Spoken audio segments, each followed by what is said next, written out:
Spun done by Chris's video. Is a quick vid of my layout. Starting off at the traction depot, just a 2-road shed there, complete with refueling and wash plant, and a bit of sidings for stable locomotives. Come around the corner, all the lights work. Then round to the side of that, all the BR wagons. You got the admin block and the train crew shed, and a car park for all the train drivers and staff. I've got a nice mix of cars from old and new, sort of stuff from the 70s onwards really. Over in the far corner there is what I call the RTC sidings, just a couple of sidings for Derby liveried coaches and stock. Got a 2-car Derby lightweight DMU to go in there as well, but it's not yet converted to DCC, so tucked away in a box at the minute.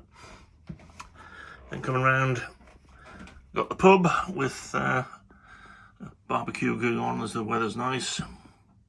Lots of people outside there, the pub car park. And then the church, with a wedding in progress there. And from there, coming round, got the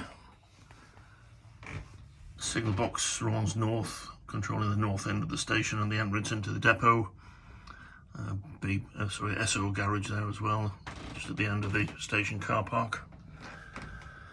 Coming on to the station itself, several bus stops there with period buses, again more cars ranging from Jags down to little minis and things.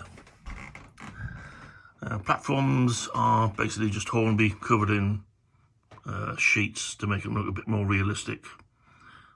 Paving slabs, looks quite nice when it's all done. Lift that I've fuddled up myself, not brilliant but it does the work. Platforms are long enough to take 9 coaches plus a locomotive, so prototypical length trains. Coming around to the station building, yeah, this is a Scenecraft and Hornby sort of mix.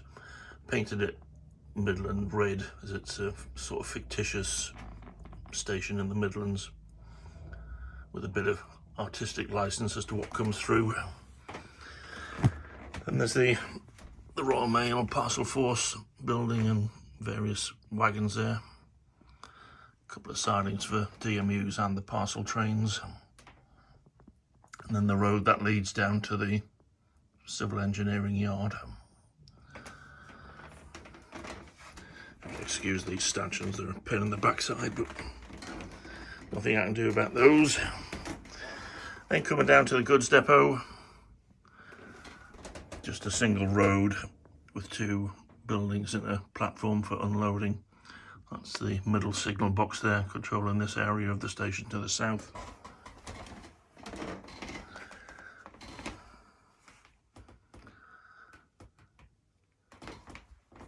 All the street lights work obviously. And these are the rail freight sidings, 3 sidings really, and they're run round at the end for the loco to uncouple. Another signal box to the south, control of the entrance to the engineers' sidings. The obligatory farm fields in the corners there with sheep and cows, etc. And then this is the engineering yard, various wagons and coaches, engineering stock, porter cabins and so on. And the S&T department over there in the corner. Far corner, there's a couple of more sidings for the breakdown cranes and a couple of sleeper carriages and an old Hornby 47 which is knackered. So I've taken the motor out and it just sits there as a withdrawn locomotive with a bit of graffiti on it. And then this is Orchard Farm at the front here. Nicely detailed with various bits and pieces. Doris hanging the washing out and so on. Kitties playing with swans and dogs, chickens getting fed and so on. And then obviously orchards, farm, there's the apple orchard at the end. And coming around onto the far side, we've got the fiddle yard, basically 10 sidings with 2 through roads.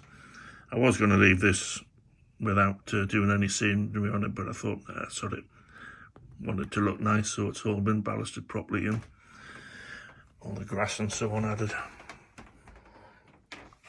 Stocks, various Lima, Hornby and so on. Some of it's quite old. Problems with the tight radius of points. Some of the old stock just derails on it, so I'm trying to get rid of all that and replace it with new stuff. The shelves, well, to keep all the locomotives underneath the boards. I've got 13 shelves altogether with various types of locomotives, all in class and numerical order, so I know which ones are where. So you've got to mind the hatch.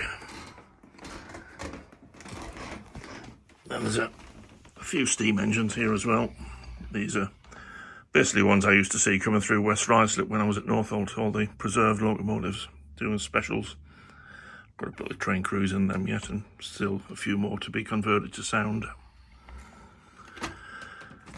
And then down to the north end of the fiddle yard, and the box at the top there controlling the far end of the yard. Control itself, I'll just sit down, done by a Hornby controller. I've got a list there of all the locomotives with their DCC codes for when I program them. I've also got a sound system on a little mini laptop which provides all sorts of sounds, bird song, station ambient noise, even thunderstorms and aircraft passing overhead, that sort of stuff, which is quite good when you're sat here working it all. The 5 signal boxes have all got a electronic panel, Cobalt by DCC Concepts. A diagram there listing all the point numbers which correlate to the control box. So it's just a flick of the switch to change the point. 5 of those, as I say, for each box. And the same for the signals. They're all controlled by these quite nice levers. And again, there's diagrams there which give the diagram of the signal and the corresponding number on the lever frame. There's 5 of those as well. That just about sums it all up. Hope you enjoyed the little vid.